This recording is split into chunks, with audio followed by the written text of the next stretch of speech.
պրոֆեսիոնալ մակարդակով քննարկելու ենք թե ուր են գնալու։ Ինչ վերաբերում է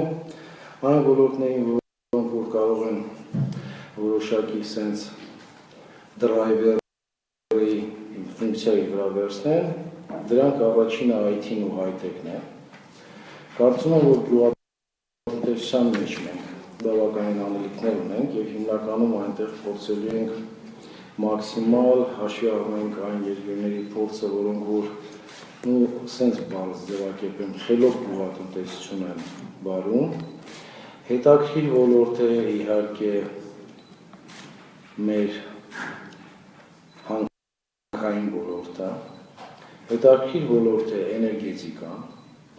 հետաքրքիր ոլորտ է տուրիզմը, հետաքրքիր ոլորտ է ոսկերչությունը եւ դրա նման ուղղությունները։ Բայց դա չի նշանակում, որ մենք այլ ուղղություններով, հա փոքր միջին բիզնես, ինչ որ նորարարական տեխնոլոգիաներ, մենք դրանով չենք զբաղվում։ Խնդրեմ։ Առանց որևէ ագրեսիվության, բայց կարծում եմ պատրաստ եք քննադատական հարցեր լսել։ Ճիշտ ասած, հիմնականում դրանք են։ Դրանք են։ Բարեգործական ընդհանուր միությունում ձեր դիտարկում են կապակցությամբ, թե ինչու եք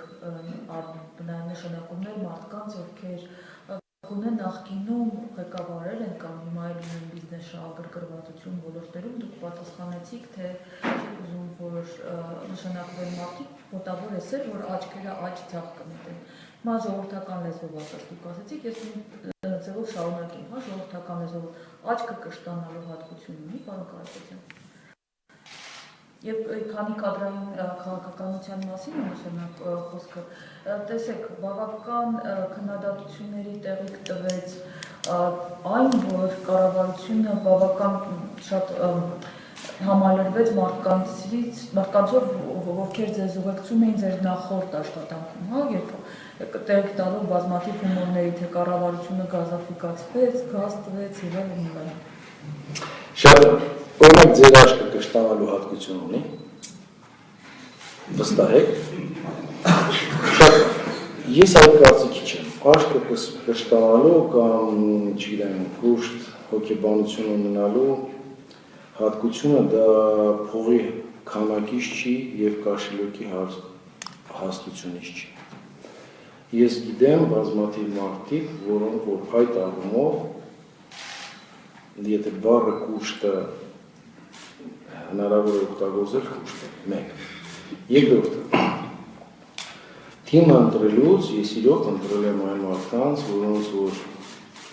բարոյական կերպարի եւ նաեւ պաշտոնի օգտագործումը համոզված եմ, որ չեն օգտագործի անձնական հարստացման եւ բիզնեսի լոբինգ անելու։ Եթե այդպես չունի, ապա ես առաջինը հենց կնախատեմ եւ դրա դեմ կառնեմ։ Երրորդը,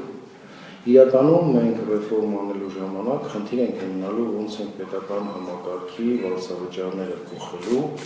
որպեսզի կարողանանք մոտիվացնենք, լավ մասնագետների ներգրավենք, որպեսզի իրենց համար հետաքրքիր լինի, թե պրոֆեսիոնալ աճի առումով, թե կենցաղային, ընտանեկան եւ այլ խնդիրներ լուծելու առումով, որտեղ այսօր լավագույն տեղը չի գա։ Չորրորդ, թիմ ընտրելուց իհարկե ես ընտրում եմ այն մարդկանց, որոնք իմ հետ ճանապարհ են անցել։ Եվ իրականում գազաֆիկացիայի մասին որ խոսում են, որ վերցնեք այդ քանակը վերջավոր է, շատ չի։ Բայց ոնց եք դուք պատկերացնում ես իմ թիմ ընտրեմ։ Թիմ ընտրելու ժամանակ,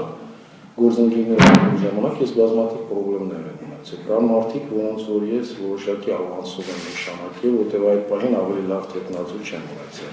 Եվ ցավոք սրտի մենք պետք է ֆիքսենք, որ մեր պահեստային արտակը կադրերի այնքան էլ մեծ չի։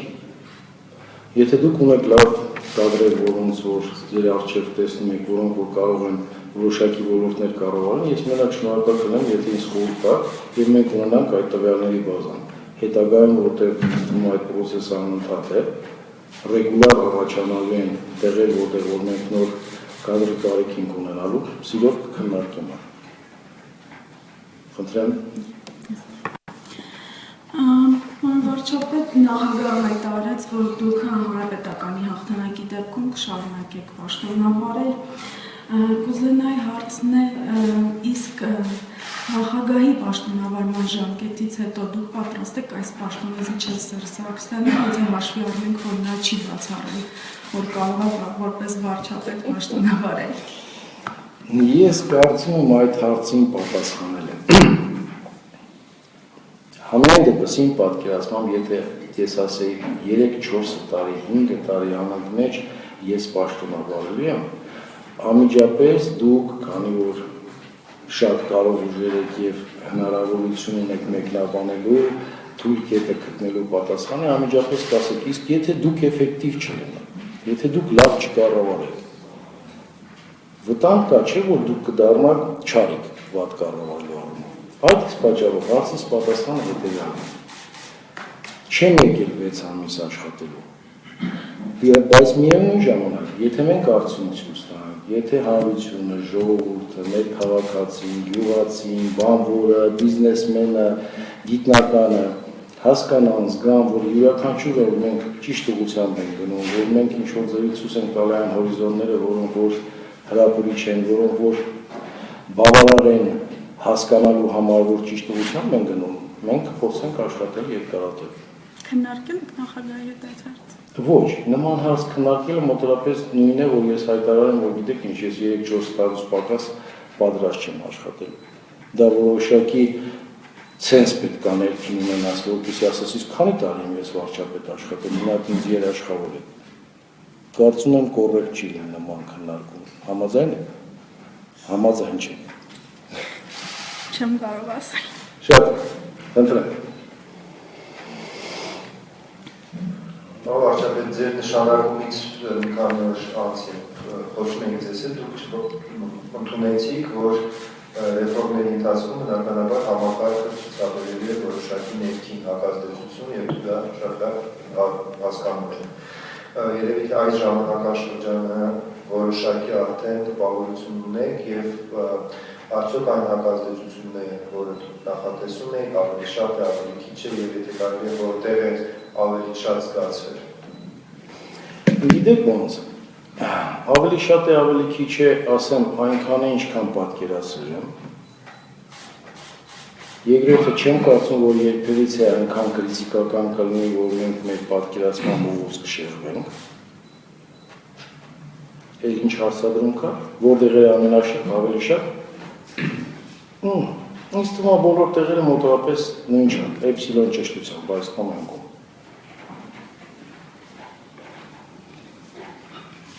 Խնդրեմ։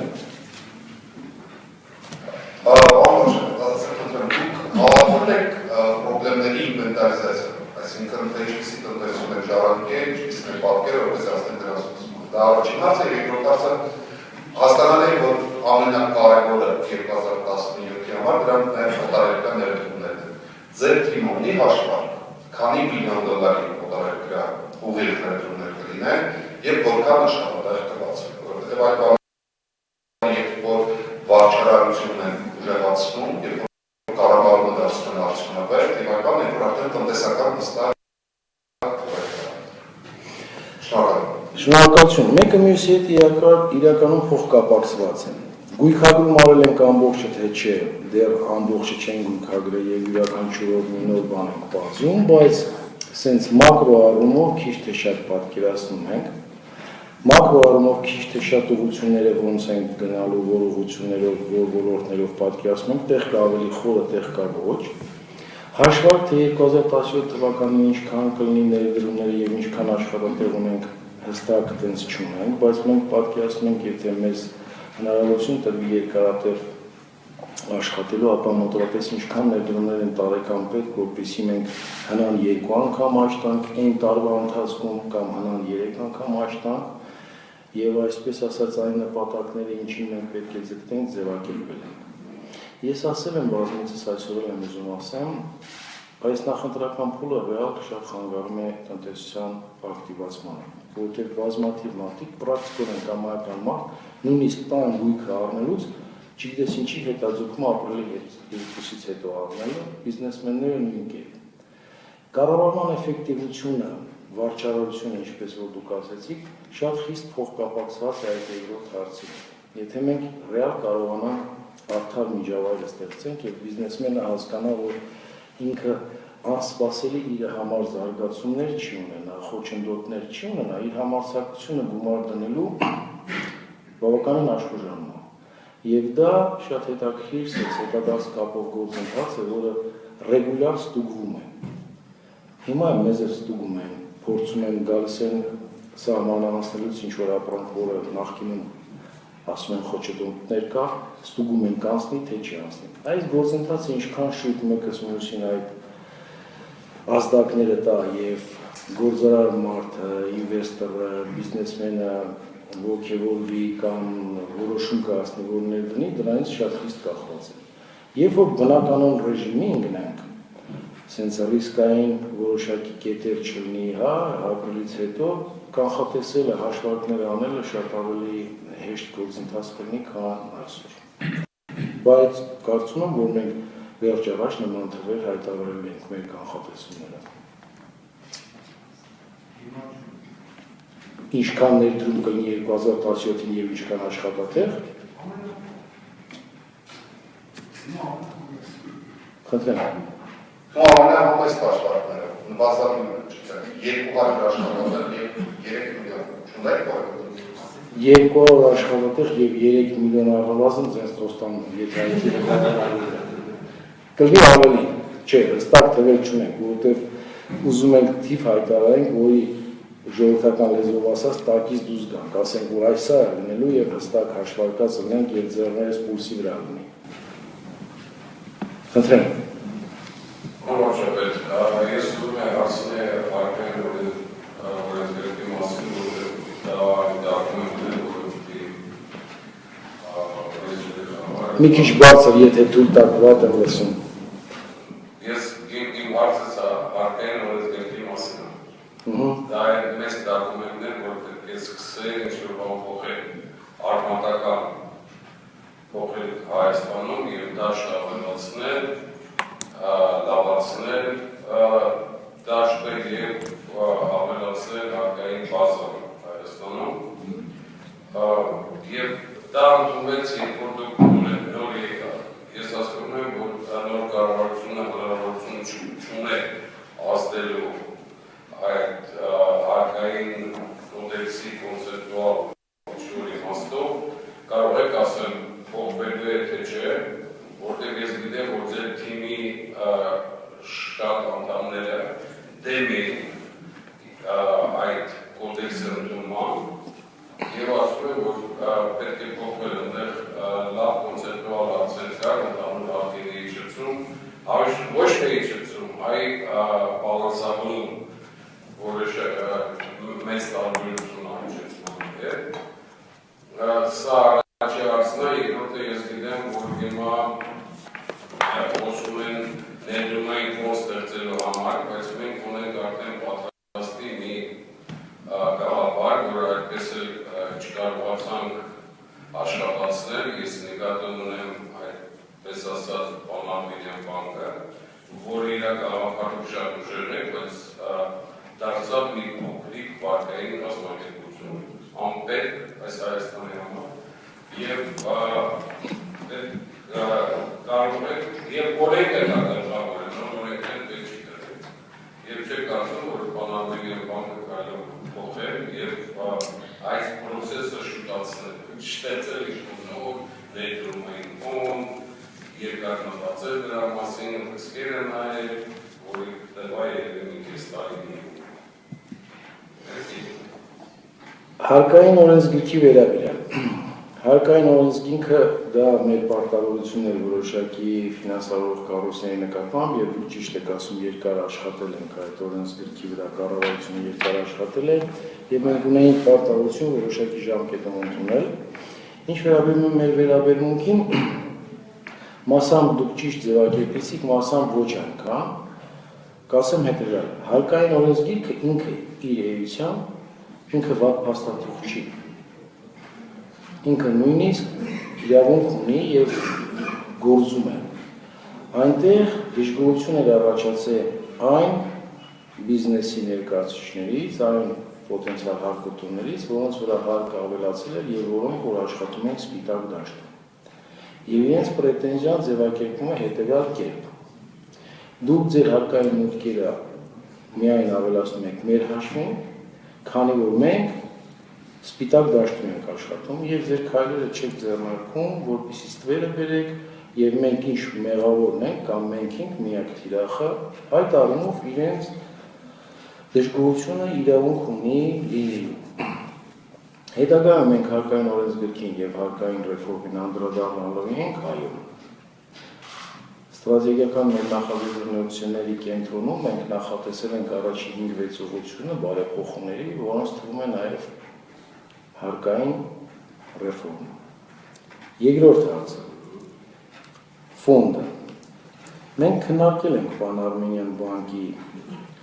հիմքի վրա ստեղծել այդ ֆոնդը, բայց այս պահին կենտրոնական բանկը ունի ծրագիր Pan-Armenian բանկի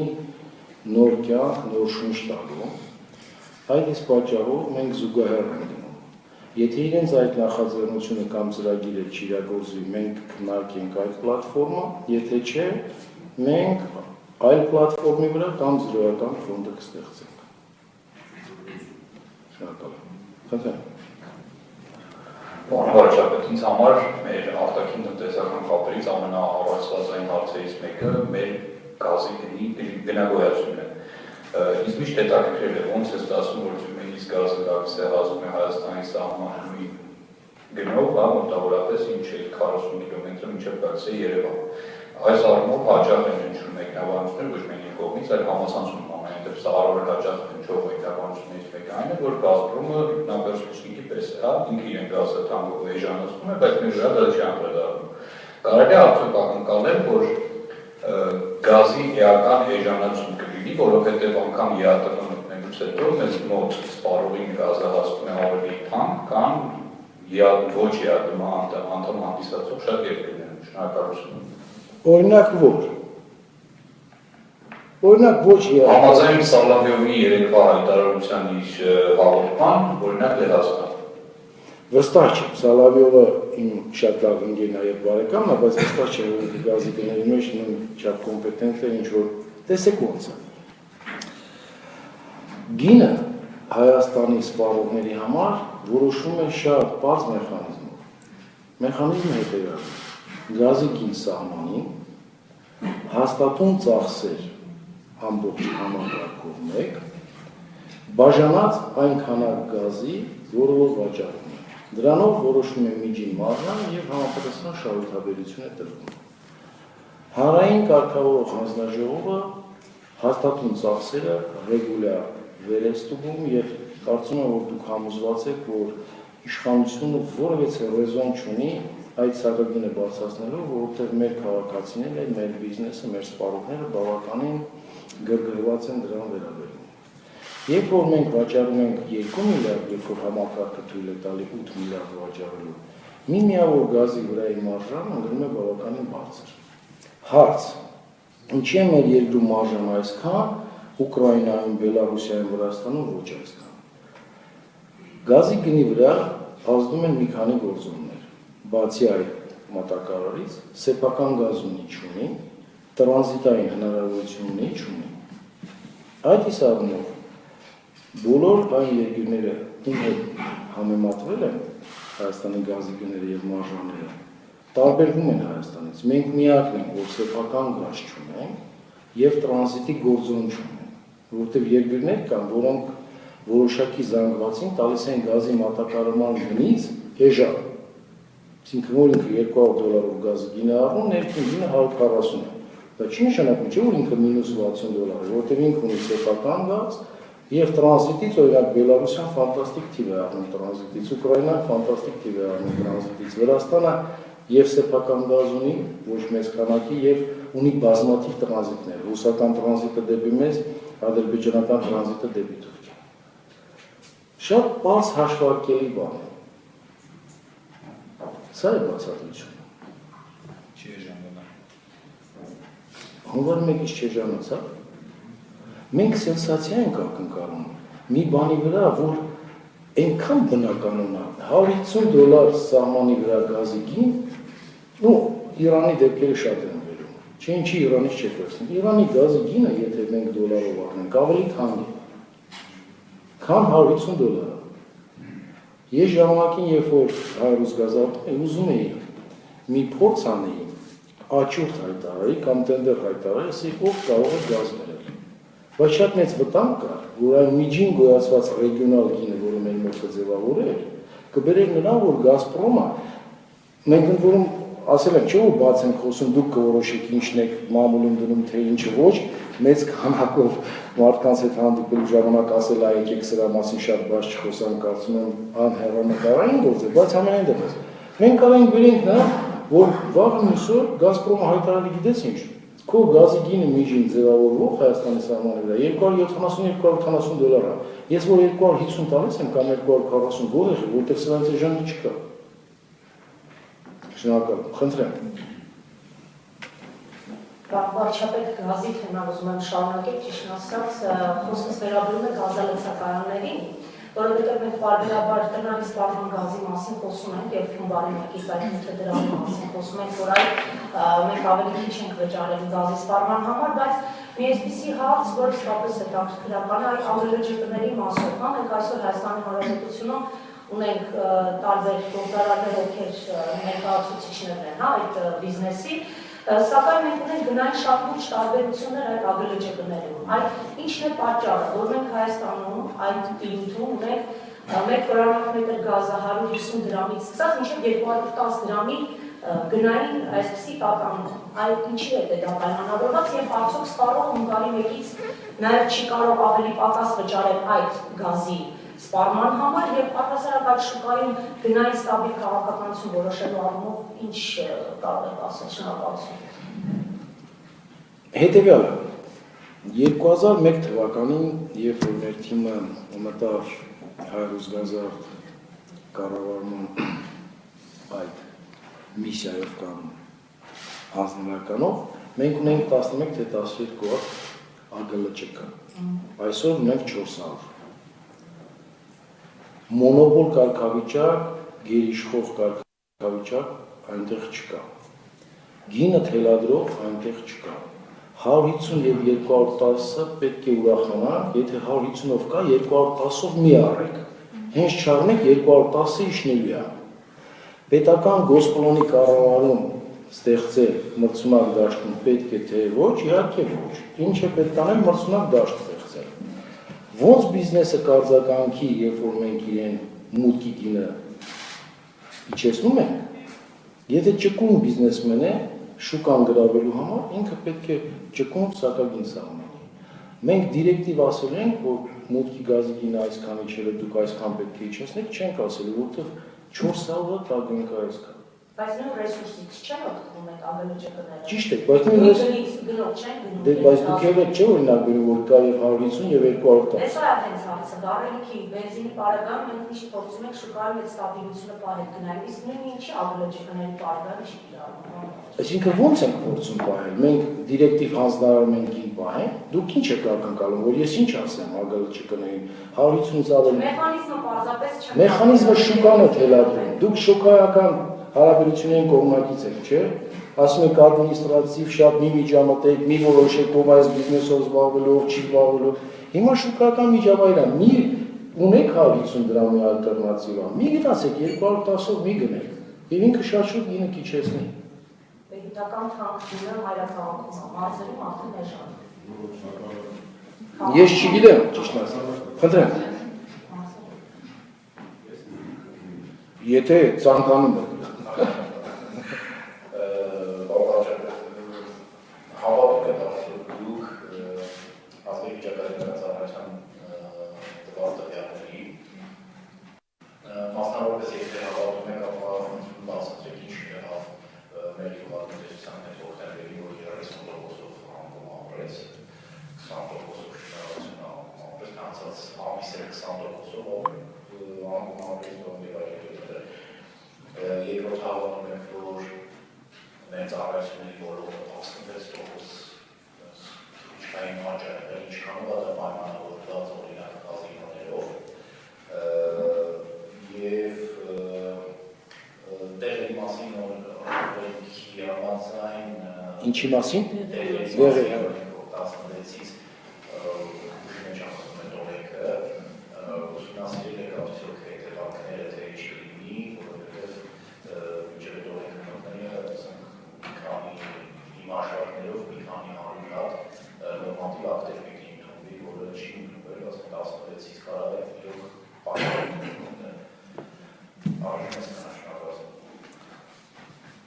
Վիճակագրական մեր տվյալներին,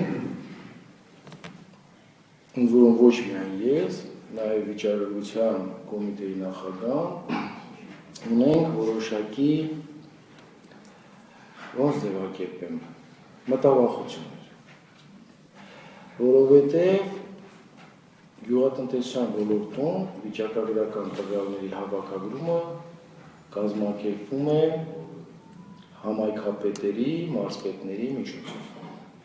որտեղ սուբյեկտիվ գործոնի ազդեցությունը բավականին մեծ է։ Գյուղատնտեսության անկումը, կարծում եմ, բացատրվում է եւ օբյեկտիվ պատճառներով, եւ գուցե վիճակագրական տվյալների ավելի սուր օբյեկտիվ վերահսկողությունով։ Սերվիսը ինչի է աճի չեմ կարող բացատրել, բայց սերվիսի ոլորտի մեջ կարծում եմ հավատալու հավանականությունը ավելի բարձր է, որտեղ դա հաշվարկելի է հիմնականում հետադարձ կապը եւ ստուգիչ, ասենց ասեմ, ռեպերները բավականին շատ են։ Հաջորդ հարցը ո՞րն է։ Դեղերի մասին ճիշտ ասած, այդ օրենքի մասին ես այս բանին չեմ կարող ձեզ մասնագիտորեն ասել ինչ նորմատիվ ենք ընդունելու թե չէ, բայց որ այդ ոլորտը մեր հսկողության տակի եւ կարծեմ վերջի կառավարության նիստին էր, թե նախորդ կառավարության նիստին մենք առողջապահության նախարարին հանձնարարություն ենք տվել, որպեսզի ստեղծի հանձնաժողով եւ այդ շուկան ուսումնասիրի, որտեղ հիմա այն հետադարձ կապը, որը ստեղծել ենք իմ օգնականների եւ խորհրդականների միջոցով, այդ ոլորտից մենք բավականին ահազանգեր ենք ստացել եւ այդ ուսումնասիրության վերջում մենք իհարկե հանրությանը տեղյակ կպահենք, թե ինչ խնդիրներ ենք հայտնաբերել, ինչպես ենք լուծելու։ Բայց ամսի 16-ին դեղերի մասին օրենքի մուտք գործելուց, որ մենք ինչ-որ նորմատիվների մեջ թեր աշխատանք ենք կատարել, ես այս բանին ուղղակի տեղյակ չեմ, դրա համար եկեք ես ճշտեմ, ձեզ կպատասխանեմ։ Շնորհակալ եմ։ Խնդրեմ։ Պարոն վարչապետ, երբ որ դուք անդամակցում եք ՀՀԿ-ին, ասացիք, որ հարազատ միջավայր է։ Ինչ ասացի։ Հարազատ միջավայր է։ Տենց եմ ասել։ Մոտավորապես։ Լավ։ Մեր աշխարհի դերերը հիմնականում են տվել մի քանի բացառությամբ, շահմետայքին ինչպես է պատկերացնում պայքարը հարազատ միջավայրում։ Երկրորդ հարցը ինձ հետաքրքիր է ԽՍՀՄ-ի նկատմամբ կարող կասկածել մեջ թե չէ, որտեղ երբ որ ասեց 7000 հոգի։ Ինչի նկատմամբ։ ԽՍՀՄ-ի։ Հա։ 7000 հոգի մեկ օրվա մեջ անդամակցվեցին, մենք բոլորս գնացինք մեր պատանեկություն, ողջի երիտասարդություն եւ կուզենայի կրկնել գործընկերոջս հարցը այն օրերին 2018 թվականին որտեղ եք տեսնում ձեզ։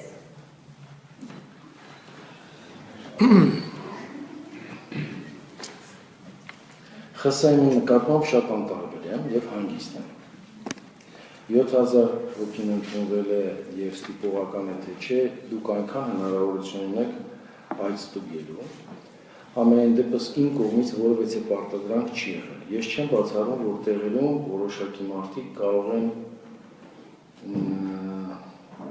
գերլծված լինել այդ աշխատանքի մեջ, բայց չգիտեմ ինչի, որ ասեք հիմնավորի կա, գուցե չեմ հիմնավորի, եթե նույնիսկ մարդիկ կան, որոնք ստիպված են ընդունվել, իրանք կրիտիկական զանգված չունեն։ Այդ թվում մարդիկ են ընդունվել կուսակցություն, իմ թիմակիցներից, որոնք որ երբևիցե չեն մտածել կուսակցական կյանքով ապրելու։ Ինչու՞, որտեղ այսօրվա իրողությունը, այսօրվա այն մարտահրավերը եւ այն բեռը, որը մեր վրա դրված է, պահանջում է քաղաքական հնարան մնալու, քաղաքական հնարանի մեջ մեր գործընկերները ցանկացել են մասնակցել նաեւ իրենց կուսակցություն ներգրավելով։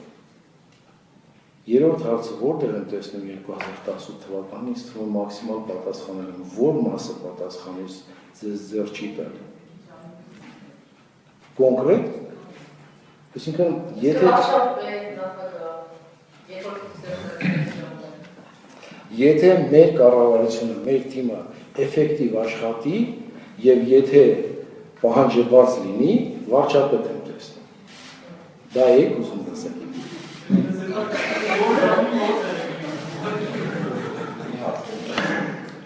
Ձեր հարցերին պատասխանել եմ։ Եվ եթե դուք այդ մի նկատառում չեպաշի, հայտնի որ մեր դեղերի մարդիկ նաև կանայք շատ են ծխում։ Մոսկվայում այսպիսի մենք էլ շատ ամեններով հետևում ենք Մոսկվայի Ռուսաստանի, նախնեն որ այս օրինակ մեր ասում ես որ ռեստորաններում, սրճարաններում արգելել ծխելը, դրա կապված ինչ եք մտածում։ Տեսեք ոնց է, ես ձեր մի հարցին էլ չեմ։ Շատ լավ, ես մի հարցին էլ չեմ պատասխանել դեղերի մոնոպոլիաների վերաբերյալ նախ իրականում ձեզ խոստովանում եմ, որ դեղերի մոնոպոլիայով զբաղվում չգիտեմ եւ անկախ նրանից իրենք որտեղ են, որ կուսակցությունում են, եթե մենք տեղ փոփոխություն ենք անելու, դա էական դերակատարում չի ունենալու։ Ռեստորաններում ծխել արգելել, թե չարգելել, դա իրականում հետևյալ պատասխան ունի։ Բազմաթիվ երկրներ այսօր, որոնք կիրառում են դա, վստահ չեն, որ ճիշտ են անում, բայց զոնավորումը անհրաժեշտ է, որ չծխող մարդը ունենա հնարավորություն։ Որտեղ գիտեք ինչ, շատ մարդիկ ասում են, դուք խոսում եք մարդու իրավունքների մասին։ Վերջը ծխող մարդն էլ իրավունք ունի։ Նման մեկնաբանություն էլ կա։ Այդ դեպքում ինքը որտե ծխի։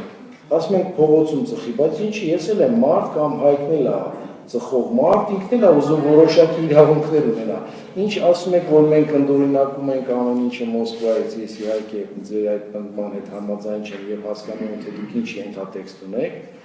այդ հարցադրմանը մեջ, ինչ որ դրական է այնտեղ, ինչու՞ չէ, կարելի է նայել, այդ թվում Բրյուսելում կամ Թեհրանում կամ չգիտեմ Դամասկոսում կամ մեկ այլ տեղ։ Շնորհակալություն, խնդրեմ։ Ցավոք այո։ Պարոն վարչապետ, տարիներ շարունակ մեզ թվեր են հարցրել ձեր նախորդները եւ այդ աշխատանքը պակաս էֆեկտիվ չի եղել, ես ձեզ գնահատում։ Պակաս էֆեկտիվ ինչի է։ Վերադառնալով ձեր ասած էֆեկտիվության որ աստի ինչպես հասկանանք, ինչպես են որոշել էֆեկտիվության չափը, թվերով, հանրապետականով, միջին խավով, գործարարներով ու միջոցով, այսինքն ինչի վրա ենք հիմնվելու, էլի թվեր ենք հրապարակելու եւ որտեղ որպես կանոն թվերը բարձր հրապարակվում են, բայց զուգահեռ հասարակության ավելի վատ ապրուստի զուգահեռ։ Ну, ինձ թվում է երևի ակնկալում է, թե ինչ պատասխան պետք է տամ, ամենամեծ էֆեկտիվությունը եւ ցուցանիշը Հայաստանի Հանրապետության քաղաքացու, չգիտեմ, գյուղացու, բանվորի, ուսուցիչի, զինվորի, սպայի կյանքի, ապրելակերպի, որակի, մակարդակի բարձրացումը։ Բայց դրան զուգահեռ մենք թվեր տալու ենք, թե չէ, իհարկե թվեր տալու ենք։ Ուղղակի հարցադրման սկզբից որ ասացիք պակաս էֆեկտիվ չի եղել, պակաս էֆեկտիվությունից կամ ինչից։ Սա է վերջնական ցուցանիշը նա է, երբ որ Հայաստանի Հանրապետության քաղաքացին անկախ նրանից իր սոցիալական ստատուսից, իր կարգավիճակից, իր վրա զգում է, որ իր կյանքը լավանում է։ Այսինքն աղքատության շնին հասած քաղաքացին։ Առաջի հերթին մենք պետք է նայենք իհարկե ամենախոցելի զանգվածը, որտեղ ամենախոցելի զանգվածի ապրոստի լավ լինելը բոլոր բառացիորեն բոլոր շերտերի վրա դրական է։ Իհարկե, առաջի հերթին ինձ։ Շնորհակալություն, բայց ուզում եմ նաև եկողի ընկերոջս, նախ ընկերոջս գործ ընկերոջս հայտի ասածը դեպի շուկայի կապված ոչ պրոբլեմ կառաջանա, եթե օրենքը այս ձևով իրոք Մեր մոտով առողջ Գերո, մի հատ հասկացությունն է պրոբլեմը հետո պատասխանը, հա։ Նորմացիաների դերից առողջապահության նախարարությունում աշխատում են, կարող է իրենց հետ կապվել ես դասում Չէ, թե չկապնում են, դու ամփոփի խնդրում եմ ներկայացու։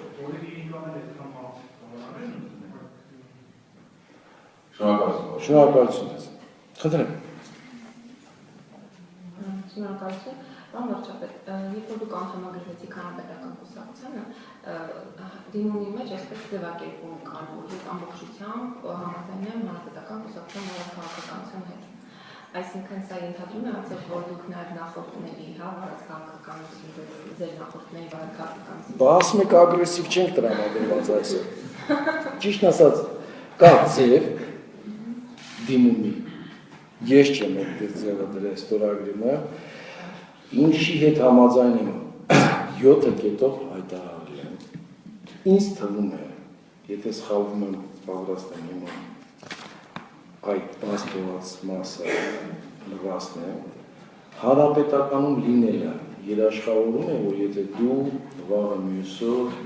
ճիշտ չես պահում քաղաքացիական մեր կյանքում, օրենսդրության հետ եւ այլն, իհարկե չի երաշխավորում։ Դա ինչ կապ է։ Հիմա ինքը նախկինում հանրապետական եղել, հիմա հանրապետական թե չէ։ Դրվելու են խաղի կանոնները, ըստ որի մենք պետք է աշխատենք ապրենք։ Այդ խաղի կանոնները խախտողները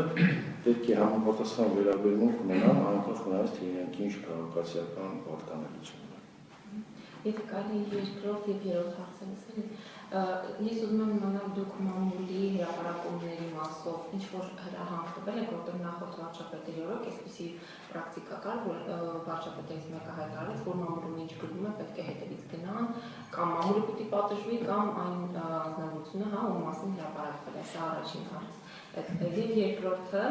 ես ուզում եմ իմանալ Հայաստանի արտաքին իմիջի համար ինչ որ քայլեր մշակվել են արդյոք կառավարությունում, մասնավորապես մենք Եվրոասոցիացիոնից այսպես մեր կտրուկ անցումը դեպի ԵԱՏՄ, արտաքին աշխարհում մի տեսակ անհասկանալի ըմբռնում ուներ սա երևույթը, եւ դա կտրուկ ազդեցություն ունեցավ, կարծում եմ, նաեւ ներդրումների վրա, այս մասով ինչ որ քայլեր մշակվում են։ Շատ նման հանձնարարական մենք չենք տվել, բայց մամուլին մաքսիմալ ուշադրին գործընկերները հետևում են, որպեսզի այն խնդիրները, որոնք որ իրական են, հուզող են, մենք անդրադառնանք, հետադարձ կապը մենք կարծում եմ ունենք եւ մամուլի գործընկերների միջոցով եւ իմ գործընկերների աշխատակազմի միջոցով, որպեսզի մենք ձեռը պուլսի վրա տանենք։ Բայց որ ամեն մամուլին այս անկախ հնարից տակը մի բան կա, թե չկա, մենք պետք է արձագանքենք, մենք անպայման պետք է ինչ-որ մեկի ինդուրգանք, նման հանձնարարական մենք չունենք։ Ինչ վերաբերում է արտաքին մեր իմիջին, արտաքին իմիջը գիտեք ինչ է, դա անես չի, որ գնաս Վարշավյանով ցանավես, հագնվես եւ իմիջը փոխվում է։ Ռեգուլյար քո աշխատանքով ձևավորվում է իմիջը։ Ինչ վերաբերում է Եվրոմիությանը եւ ԵԱՏՄ-ին, ես պատասխանել եմ այսքան ասեմ։ Համարում եմ ԵԱՏՄ մտնելը տրամաբանական քայլ, որտեղ մեր տնտեսության պոտենցիալը ամենաշատը հավանականություն ունի եւ հնարավորություն ունի այդ շուկայում իր տեղը գտնելու։ Ցավոք սրտի մենք շատ ապրանք, արտադրանք, ծառայություններ չունենք, որոնք որ Եվրոպայում մրցունակ են, ընկալելի են, ընդունելի։ Մտնելով այդ ակումբը մենք մենք 200 միլիոնանոց շուկայում աշխատենք։ Էֆեկտիվ կաշխատենք, լավ կլինի, ոչ էֆեկտիվ, լավ չի լինի։ Եթե լավ չի լինում, դա չի նշանակում փաստն է կլուբ մտնելու վատը։ Դա նշանակում է, որ մենք էֆեկտիվ չենք եղել։ Մեկ։ Երկրորդը, ընկերություն անելով կամ մի ակումբի անդամ լինելով, մենք մերժում ենք բոլոր մնացած հարթակները աշխատելու։ Իմ կարծիքով ոչ։ ԵԱՏՄ-ում անդամ լինելով մեր ձեռքը մեկը բռնել է Եվրոմիություն չգնալու, չփորձելու բիզնես անելու կամ դրանով խանգարում, իհարկե ոչ։ Դուք գիտեք մի բիզնես, որը որ Եվրոմիությունում պերսպեկտիվա ունի, պոտենցիալ ունի եւ չի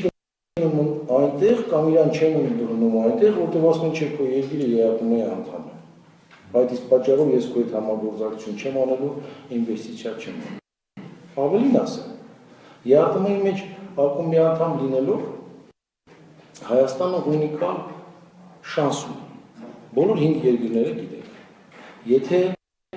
սահմանափակումները Ռուսաստանի սանկցիաները գիտեք, բիզնեսներ կան, որոնք որ Եվրոպայում այդքան էլ գոհ չեն այդ սանկցիաներից եւ իրենք ուզում են այդ շուկայի մեջ մնալ։ Լավագույն հարթակը, եթե մենք այդ ազդակները տանք, որպեսզի Հայաստանով մտնեն, հա, ԵԱՏՄ երկրների մեջ իմ պատկերացմամբ ամենամեծ հնարավորություն ունի Հայաստանը։ Որտեղ ամեն երկիր ունի մի սպეციფիկա։ Լիբերալ օրենսդրություն, մյուս բաները։ Եթե մենք համապատասխան ֆոնը միջավայրի ինվեստիցիաների այնպես ենք անում, որ այն կամպանիան, որը Ռուսաստանի շուկան կորցնելուց այդուհետ Այս հրապարակը կարող է համարել հնարավոր ինվեստիցիա անելու, որպեսզի այստեղ որ ԵԱՏՄ մտնի եւ որոշակի արտոնյալ վիճակով, դա հնարավորություն չի։ Բավարարչապետ մի խնդիր, որը կարծում չի ուզում համարվել լույսի, հա, բոլոր դավերշում, կոմունացարայությունների մասին է խոսքը, յուրաքանչյուր բնակչյաններով հետաքրքրող ջրամատակարարում, ջրահեռացում, վերենյակներ, եւ ընդհանրապես շատ բավականին լայն է այդ ամենը։ Կա մասնավոր ընկերություն մի մասում պետությունն է, մի մասում երևող խառը համատիրությունն է, որ խառնի ճանաչողմատակ է ստեղծվել, մարդիկ չգիտեն ում զանգեն։ Զանգարում են հազանգում, հեռուստաընկերություն են արդեն զանգում, որական 20, 30, 40 զանգ։ Այդ չէ կարծում պետք է հավաքել, այդ ինչ է կարծում, ինչ է պետք անել այդ ոլորտում։ Օրինակ, ով չգիտի, որ հարցով որտեղ զանգ տա։ Օրինակ, ձեզ զանգ են տալի, ինչ են ասում, գազի հարցով զանգ են տալի ջրի հարցը նորմալ է, ջրի հարցով զանգում են, ասենք ուղարկում է կամ չի պատասխանում է 1.80 կամ ուղարկում է ուրիշ տեղ։ Սխալ անում եք, մենք իրան պատժենք։ Ենթակառուցվածքների հետ կապված, կարծում եմ հետխորհրդային տարիների երկրներում մեր երկիրը չեմ ասում անելիք չունի, բայց ինքը վատագույնը չի։ Գուցե կյանքն է մեզ տիպե հավաքագրման տեսակետից, տոկոսների տեսակետից եւ մենք բոլոր մնացած տեսակետներից այդ առումով կարծած է։ Հիմա ջրային ռեսուրսներում մենք ունենք նոր օպերատոր, որը եկել է երկարատև աշխատել։ Եվ ունենք հստակ պայմանագիր իրենց հետ ստորագրված, եթե իրենք չեն կատարում այսինչ կետերը, դուք իրավունք ունեք իրեն դատելու եւ բոլոր մնացած սանկցիաները։ Ինչ վերաբերում է լիֆտերի վերաբերյալ, թույլ կտակ ավարտեն։ Հարցի շրջանակներում էլ էլի միանգամից ասենք, որ ամբողջները պատասխանի։ Խնդրեմ։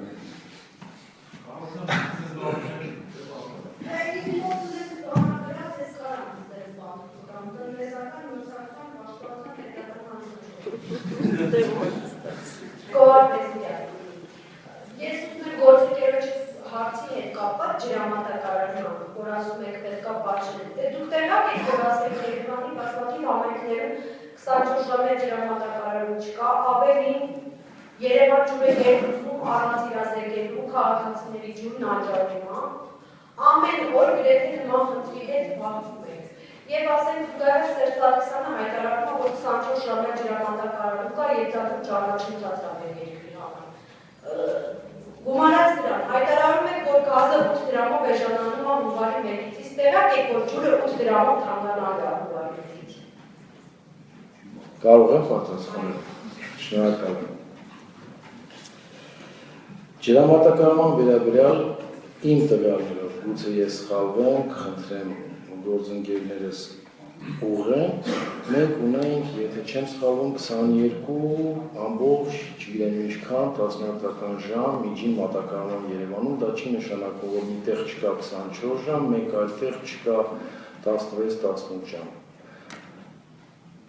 Էներգետիկայով էր մեր մոտ տղաներից։ Էդիկ, մի հատ խնդրում եմ այդ տվյալները ճշտես, հետո գործընկերոջից իմանաս որտեղ է այդ ամենը։ Այդ իսկ պատճառով ջրային համակարգ ունի բազմաթիվ ինվեստիցիոն խնդիրներ։ Ես նաև լիֆտերի մասին եմ ուզում խոսել եւ մենք հետևողական հետևում ենք դրան, որպեսզի մեր ինվեստորը ներդրումները կատարի, որպեսզի այդ լուծվի։ Չեմ կարծում, որ դա իրենց միայն վատ աշխատանքի կամ անմարդկային աշխատանքի հետևանք է, որոշակի տեխնիկական խնդիրներ կան դրա համար։ Ինչ վերաբերում է սակագնի աճի, 8 դրամով է աճել, թե չէ, վստահ չեմ, բայց նույնպես կճշտեմ, որտեղ մենք ունենք մարզեր, որտեղ նվազել է, ունենք տեղ, որտեղ աճել է։ Եթե չեմ սխալվում, աճած տեղը 3-4 դրամ է, բայց եթե այդ գործընթացը կազմակերպվի 24 ժամ, բոլոր այն նպատակները, որոնք որ պայմանագրի մեջ դրված են, ապա դա մեր հաշվարկով շատ մեծ բեռ չի լինի բաժանորդների վրա, որտեղ մինչև այդ անհավասար բաժանումը սակագնի եղել է շատ ավելի վատ է եւ եղել է Արմավիրի մարզում ֆանտաստիկ թանկ, քան Երևանում։ Այդ իսարունով այդ սակագների փոփոխությունը բերել է հարթեցման։ Հիմա Արմավիրի մարզի բնակիչը երջանկացել է, Երևանն է գուցե մի քիչ պակաս, բայց այլ տարբերակ մենք չունենք։ Ուղղակի չունենք։ Սակագներին պետք է վերաբերվել հետևյալ կերպ։ Պարզ չի, որ կամայական մարդ, կամայական կառավարիչ ցանկանում է սակագները շատ էժան լինեն։ Բայց մենք ունենք սահմանափակումներ տեխնիկական, անվտանգության, տրամաբանական, որը ցավոք սրտի պետք է դրան վերաբերվել պրոֆեսիոնալ առումով։ Մենք մասնավորապես կրթական համակարգում բարեփոխումներ անելու ժամանակ առաջարկել ենք 6-րդ կամ 7-րդ դասարանից, հիմա մեր կրթության նախարարությունը քննարկում է բիզնես դասընթացներ կամ ֆինանսական դաստիարակում կամ չգիտեմ ինչ անցկացնել, որպեսզի ուղղակի մարդիկ, երբ որ կամայական բան կատարվում է, ոչ միայն էմոցիոնալ արձագանքեն դրան, այլ նաև պրոֆեսիոնալ առումով։ Հիմա արմավիրցին երջանիկ է, որ սակագինը իջել է, երևանցին ոչ այնքան։ Ո՞նց անենք։ Ասեք, եթե գիտեք։ Պարոն վարչապետ, դուք տեղյակ եք, թե ինչքան է կորստները Երևանում ջրի։ Դե գիտեք ինչ-որ թիվ։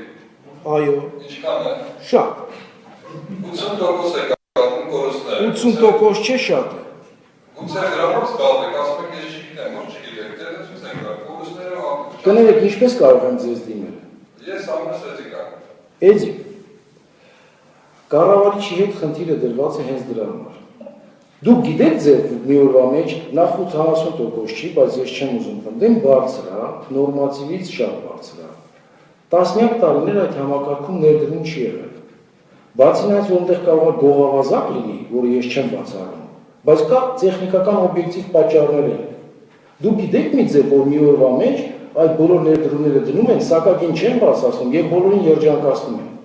Գիտեք դուք այդպիսի ձև։ Եթե վաղը օրինակի համար անհրաժեշտություն ունի $50 միլիոն դնելու, եւ $50 միլիոն դնողը ասում է, ես այդ փող ուզում եմ վերադարձնել, խո ինքը բարեգործ չի։ Ես տեղասեմ։ Ասեք։ Գիտեմ, ամորին ինչպես է հետևում։ Մենք մի հատ հետաքննություն ենք արել, բարձել ենք, թե որտեղ ով չի վճարել։ Վերցրեք այդ հետաքննությունը եւ բարձեք, որ մասում ով չի վճարել, հապես տարիներ շարունակ։ Շատ շնորհակալ կլինենք ձեզ այդ վիճակագրությունը տակ Ներսիսյան Էդիկին, անձամբ Ներսիսյան Էդիկին եթե չեք էլ տեսնում, կայքում գրած է, ով է էներգետիկայի համար պատասխան տալի։ Էդիկ, դու էլ բոլոր ինֆորմացիան, վիոլային ինչքան անհրաժեշտ ներդրումներ անել, ներդրումները ոնց են սակագնի վրա ազդում, մեզ երջանիկ ջրային համակարգ ունենալու համար $50 միլիոն է պետք, $100 միլիոն է պետք, $70 միլիոն է պետք։ Այս կապիտալիստները շանտաղա են, 70 որ գրում են, սխալ են գրում, 40 է պետք, 40 լինելու դեպքում սակագինը ինչքան է լինելու։ Կամ եթե դու գիտեք $40 միլիոն ով է բերում եւ սակագին չի փոխում, բերեք այդ մարդուն, վիոլային հանեք, թող այդ մարդը գա կառավարի։ Ինֆորմացիան կտակ Էդիկին։ Չջղայնացրեցիք, ուղղակի, իսկ դուք գիտեք, գիտեք։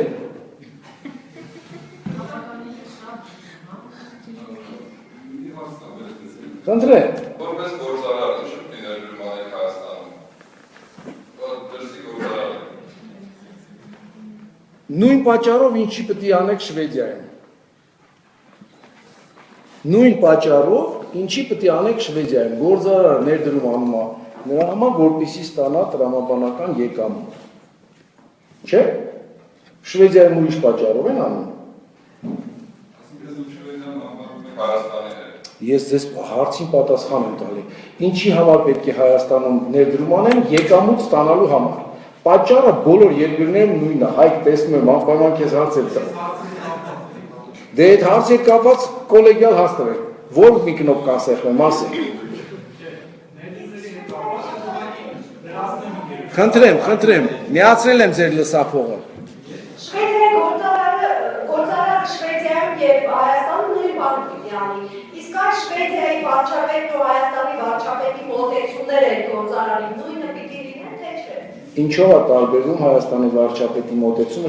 Շվեդիայից բացատրեք, ես գուցե ուղղվեմ։ Անկեղծ որ ասեմ, որ չդրեք, որ Շվեդիայի վարչապետի մոտեցումներին դեռ հստակ ծանոթ չէ։ Դե բայց դեպքում հարցը ինչի եք տալի։ Ասեք Շվեդիայի վարչապետը ինչ անում, ես փորձեմ նմանվել։ Դուք թեման բացեցիք, բան հարաբերական, բայց ես չգիտեմ թեման իսկապես արտադրյալ։ Ես գիտեմ, այ հարազատ ջան, ես գիտեմ։ Այդ զարմար համակարգը փող է ուզում, ներդրում է ուզում, ներդրումը վերադարձ է ուզում, ներդրումը սակագին է ուզում, ուրիշ տարբերակ աշխարհում չկա, որ ներդրում անես, սակագին չփոխես, ճիշտ է, կա տարբերակ, որ ներդրում անես կորուստը պակասացնես, կոմպենսացնես։ Այդ իսկ պատճառով մենք դրանով զբաղվում ենք մեկ օրվա մեջ ջրային համակարգը, որը տարիների ընթացքում փտել է, ներդրում չի արվել կամ քիչ արվել, քան անհրաժեշտ է, նույն այդ սոցիալական պատճառով պետք է դրան տրամաբանական վերաբերվել։ Էդիկ, Վիոլայի հետ կապված բոլոր հարցադրումները կհարցնես, հատուկ ռեպորտաժ կնվիրես եւ կլոր սեղան կանես, Հայկի հարցերին էլ կպատասխանես հատուկ։ Խնդրեմ։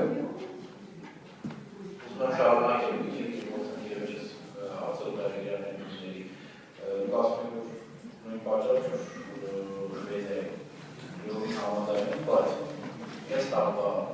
կտրվածքով երկու ամենախոշոր օտարերկրյա ներդրումներն եկել են Հայաստան օֆշորից։ Ութամես օֆշորների մասնաբաժինը Հայաստանի տնտեսությունում ներդրումների առումով միշտ եղել բարձր։ Դուք ընդհանրապես օֆշորների ազդեցությունը մեր տնտեսության վրա ուսումնասիրել եք արդեն, թե ոչ խոսքս մենակ օտարերկրյա ներդրումների մասին չի, այլ ներդրումների ու արտահանումների շղթայում օֆշորային ընկերությունների գոյությունը, որոնք կուտակում են շահույթը օֆշորներում, ստեղից հարկերից խուսափելու շնորհիվ կան։ Այսպես, օֆշորներից եկածող օտարերկրյա մեկի փոխը չեք ենթադրում, որ մերոց թողնա գնացել անդր, հենց եկել է։ Հայք, նույնիսկ եթե տենց է, լավա թող գա, քան գնա ու չգա։ Ես վստահ չեմ, օֆշորային կամպանիաների վերաբերյալ ես վերաբերվում եմ շատ ռացիոնալ։ Եթե նույնիսկ ժամանակին փողը գնացել է, ինչ որ տարբերակով մենք կարողանանք Հայաստան բերենք, լավ արդյունք։ Օֆշորային կամպանիաներին վերաբերվում եմ բավականին պրագմատիկ, որտեղ օֆշորային կամպանիաները բոլոր երկրներում, բոլոր կամպանիաներում, այդ թվում ամենաթափածիկ կամպանիաները օֆշորային կամպանիաների հետ համագործակցում են։ Հարկի վճարման վերաբերյալ, եթե օֆշորը ներդրում է եւ այստեղ սուբյեկտ է ստեղծում, որը ենթարկվում է ստեղծել օրենքներին, ինքը հարկերից չի կարող խոսակել։ Այո։ Ներդրողը երկրից բերում է մեր երկիր, ճանապարհին ինքն է ստեղծում օֆշորը, օֆշորն է իրան ստեղծում, ինքը օֆշորում ստեղծում է, դեպի ակում է։ Հայք, ինքն է ստեղծում, թե օֆշորը ակետում է եղել։ Ինքը ակետից բերում է X գնով ինչ-որ մի ապրանք, ստեղ Y-ով որ վաճառում է, բա։ Y-ով վաճառում օֆշորային ընկերության է, օֆշորային ընկերությունը Z գնով վաճառում է իրան, իրավունք մեծ ֆաքսներ առաջանում, ինքը հարցը չի վճարում, շահույթը։ Դե լսի, դու այդ պատմությունը որ չպատմես, դու սա գալի, որ Z գնով օֆշորից գալիս է այստեղ։ Մի րոպե։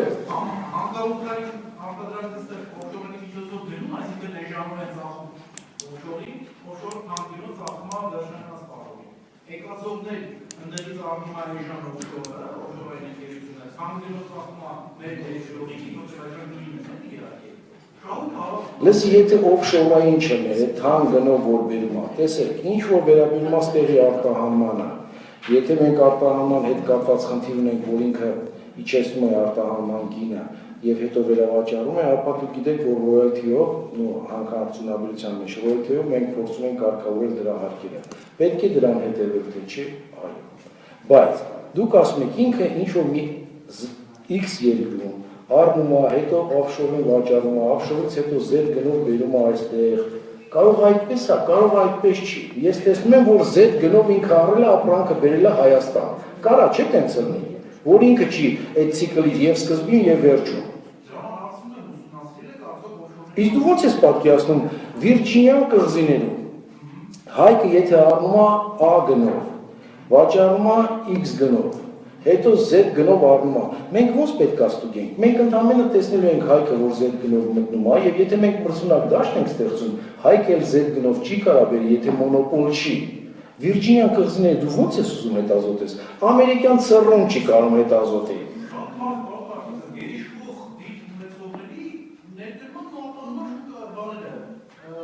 Բայց քիչ առաջ ես քեզ ինչ եմ ասում, եթե ես քեզ քիչ առաջ ինչ եմ ասում, եթե մենք մրցունակ դաշտ ենք ստեղծում, դու ուզում ես Z գնով բեր, թե Z-ε գնով բեր, էլ այդ սխեման չի աշխատելու, բայց որ գնան Վիրջինիան կղզիները միջև Z-ը